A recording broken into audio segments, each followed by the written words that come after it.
Hi everyone. Last video में हम लोगों ने स्टार्ट किया था object oriented programming in Python. पिछले वीडियो में हमने क्या क्या देखा था कि सिंपल क्लास कैसे बनाते हैं और उसके इंस्टेंस कैसे क्रिएट करते हैं। तो जैसे हम लोगों ने देखा था कि दो हमने इंस्टेंस क्रिएट किया था E1 एंड E2, इस क्लास का एम्प्लॉय क्लास का। और उसमें क्या था कि कुछ कुछ जो हम वेरिएबल डिफाइन कर रहे थे, जैसे F name, first name, last name, salary, email, ये सब क्या था, उस इंस्टेंस से रिलेटेड वेरिएबल था। उसकी इसकी वजह से हम उसको बोलेंगे इंस्टेंस वेरिएबल। ठीक है। तो इंस्टेंस वेरिएबल आपको पता चल गया, इंस्टेंस पता चल गया। अब हम देखते हैं एक दूसरा कॉन्सेप्ट, एक उसको बोलते हैं क्लास वेरिएबल। ठीक है। तो इंस्टेंस वेरिएबल अगर आप देखेंगे तो हर एक इंस्टेंस के लिए अलग अलग होता है, बट क्लास वेरिएबल कौन सा होता है जो कि सारे क्लास में शेयर हो जाए। मतलब अगर हम जितने भी बार उसको क्लास को क्रिएट करें, सारे इंस्टेंसेस में वो सेम रहना चाहिए। तो फॉर एग्जांपल अगर मैं एक यहाँ पे बनाना चाहूँ, इसको मैं यहाँ से ले लेता हूँ, लेट मी कॉपी इट। तो अगर मुझे क्लास वेरिएबल बनाना होगा तो यहाँ पे क्या करना पड़ेगा कि यहाँ पे आपको ये करना पड़ेगा। मान लीजिए कि क्लास है, क्लास के लेवल पे आपको रखना पड़ेगा। जैसे मान लीजिए कि हमने रेज अमाउंट हमने ले लिया 1.04। ठीक है। तो ऐसी कंडीशन में ये जो है रेज अमाउंट है, वो एक फैक्टर है जो कि कांस्टेंट रहेगा, कभी भी आपको एक्सेस करना हो सेम ही रहेगा। ठीक है। तो अगर हम सिंपली ऐसे ही रन करा के देखते हैं और देखते हैं कि क्या अभी कौन कौन से वेरिएबल है। ठीक है।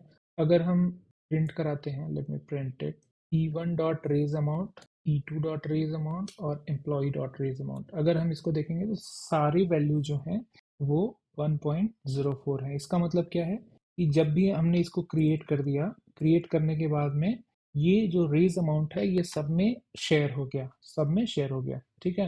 मतलब सबको एक्सेसिबल है, सेम ही है। ठीक है। बट अगर हम देखें कि क्या रेज अमाउंट किस टाइप का वेरिएबल है, तो हम एक बार जैसे हम पिछली बार प्रिंट करा के देखे थे वैसे ही देखेंगे कि E1 डिक्ट में क्या आता है। E1 डिक्ट में अगर आप देखेंगे तो रेज अमाउंट कहीं पे भी नहीं आ रहा है। मतलब जो E1 इंस्टेंस है, इंस्टेंस में ऐसा कोई वेरिएबल है नहीं। ठीक है। सिमिलरली अगर हम E2 में देखें और एम्प्लॉय में देखें, E2 में भी अगर आप देखेंगे तो ये रेज अमाउंट नहीं है। लेकिन अगर आप थर्ड वाला देखेंगे एम्प्लॉय डॉट डिक्ट में, तो यहाँ पे आपको दिख जाना चाहिए। यस, यहाँ पे ये अवेलेबल है रेज अमाउंट। तो इस तरह से अगर आप देखेंगे तो जो हमने क्लास लेवल पे डिफाइन कर दिया वो आपका क्या हो गया, वो हर एक उसमें इंस्टेंस में सेम रहेगा।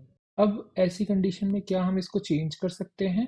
तो एम्प्लॉय डॉट रेज अमाउंट अगर मैं 1.5 कर देता हूँ और फिर से इसको प्रिंट करा के देखता हूँ कि क्या अभी क्या आ रहा है, लेट मी प्रिंट दिस, तो सब जगह पे ये चेंज हो गया है। अगर मान लीजिए मैं एम्प्लॉई डॉट रेज अमाउंट की जगह पे E1 डॉट रेज अमाउंट करता हूँ तो क्या होता है, E1 डॉट रेज अमाउंट को 1.6 कर देता हूँ और उसके बाद सेम चीज़ को मैं प्रिंट कराने का ट्राई करता हूँ, तो अगर आप देखेंगे तो यहाँ पे E1 डॉट रेज अमाउंट जो है 1.06 हो गया है, लेकिन बाकी जो है वो 1.05 हो गया। तो अब ऐसी कंडीशन में आपके मन में डाउट आ सकता है कि भाई हमने तो इसको चेंज कर दिया और आप बोल रहे थे कि ये क्लास वेरिएबल है, तो ऐसी कंडीशन में ये केवल एक ही क्यों चेंज हो रहा है।